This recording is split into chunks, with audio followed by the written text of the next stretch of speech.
umuhanzi Trezor yatangaje abafana yerekanye umukunzi we wagiye kuba barushinga. Ntabwo ajya akunda kumwerekana ko bitunguranye yerekanye umukunzi we yambitse impeta. So rero kanze niyo tugiye kuba twagarukaho muri iyi video, aho umuhanzi wa gospel nk'abantu bakunda gospel tugiye kuba twareba ibintu byahanze uyu muhanzi ukunda kuririmba indirimbo za gospel. Abantu bakunda indirimbo za gospel rero n'abafana babyishimiye ukuntu yaje kugaragaza amafoto ku mbuga nkoranyambaga ze yerekana umukunzi we ku buryo butunguranye. Rero bavandimwe b'urukundo n'indirimbo za gospel zo guhimbaza Imana, uyu munsi tugiye kuba twavuga ku nkuru ishyushye cyane muri gospel yo mu Rwanda. Umuhanzi Rwaneza Trezor yashize hanze amafoto agaragaza umukunzi we, ibintu byiza, ibintu bishimishije, ibintu byatunguye benshi kandi byahaye ikimenyetso ku mbuga nkoranyambaga abandi bahanzi. Rero Rwaneza Trezor ni umwe mu bahanzi bakunzwe cyane ku ndirimbo za gospel zijyanye no kuramya no guhimbaza Imana. Azwi cyane cyane mu bihangano bya Yesu, wowe ni byose, uruhu w'agaciro n'izindi nyinshi zagiye zigaragara aririmba benshi mu buryo bw'umwuka. Rero uyu muhanzi yaje gutungurana, amaze imyaka irenga 5 mu muziki wa gospel kandi akunzwe cyane n'abakunda indirimbo za gospel bitewe nuko abantu bakunda indirimbo za gospel muramuzi cyane. Nyuma rero y'imyaka myinshi abantu bibaza niba Rwaneza Trezor afite umukunzi cyangwa se ari wenyine, ubu byose yabyoroheje. Yashize hanze amafoto ku mbuga nkoranyambaga nk'uko muri kugenda mubibona, agaragaza umukunzi we maze yerekana ko yitegura ubukwe vuba cyane. Abafana rero benshi batunguwe ndetse bamwe bagaragazaga ibyishimo byinshi bati Imana iguhaye umugisha warategurije cyangwa se ikintu wari utegereje nyuma na nyuma urakibonye.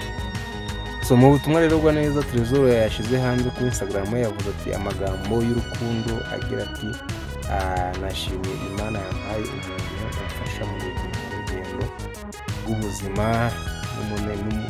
haba mu mabara hari ibyishimo ngomba kuba ndi kumwe nawe. Rero Imana ishimwe ku buryo yampaye uwo narishaka. Rero aya magambo yahise acicikana ku mbuga nkoranyambaga nyinshi bamushimira umusore w'inyangamugayo wihariye mu kuba yarihaye indirimbo zo guhimbaza Imana no kuba yarihaye Imana. So abafana rero babishimangiye banabishima cyane, bamusabaga kenshi kumva ko inkuru ye y'urukundo nawe Imana yamwubashye kandi Imana ko yamusubije. Ariko hari abavuze ko urukundo rwabo ari ikimenyetso cyo gukorera Imana, bakaba bagiye gukorera Imana, bakaba bagiye gufatanya umurimo wundi. Kugira urugo ntabwo ari ibintu byoroshye, ni ukwihangana kandi bakaba bagiye kujya mu rukundo rwa nyarwo ndetse bagafatanya n'umuziki by'abangoma. Rwaneza rero yerekanye yuko ari umukristo nyawe nawe bakunda nuko akunda by'ukuri.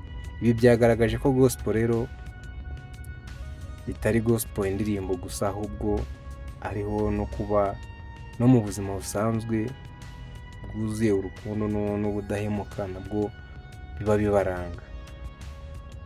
Rero inkuru yagaragaje ko abahanzi bacu ba gospel bari kugenda bafata icyemezo cyo kuba bashira abana mu mago cyangwa se nabo bagera ikirenge mu cy'abandi, nabo bakaba bashaka abagore nk'abandi bose. Iki ni ikimenyetso cyerekana yuko n'abandi bategeze bazana abagore mu musanzwe muzi nabo anytime wakumva yuko babazanye. Rwaneza Trezor rero abaye umwe mu bahanzi bemeje ko urukundo rwubatse mu Mana rushoboka kandi rugahesha Imana icyubahiro. So nimureke rero twumwifurize ubukwe bwiza n'urugendo rwuzuye umugisha. Ntimwibagirwe gusubiza cyangwa se no kumuha like, no kuba mwamukomantinga, no kuba mwamubwira ati congratulation cyangwa se felicitation kugira ngo n'abandi babonereho kuba bafata icyemezo cyo kuba bashaka abagore, bakava aho bari bagashaka abagore. Ni ibintu byiza byo kwishimirwa n'iby'agaciro. Reka twifurize uyu muhungu kuzagira urugo rwiza, ahubwo utegereze ubukwe buri imbere. Abaye ari ubwa mbere wageze kuri channel, tuhatambutsa ibintu byinshi bitandukanye, amakuru menshi ya showbiz ugomba kujaja ubisanga hano. Ukande subscribe ufungure inzogera kugira atazagira video n'imwe igucika iturutse hano. Ntiwibagirwe kugenda udakanze like, niba ngombwa usige na comment ubwira aba bantu bagiye kurushinga, wabwiye ati congratulation, bazagire urugo ruhire kandi Imana izawubakire. Ni ibintu byo kwishimirwa. Rero ndabakunda cyane, kaduhure mu zindi video zitandukanye. Hasta la vista.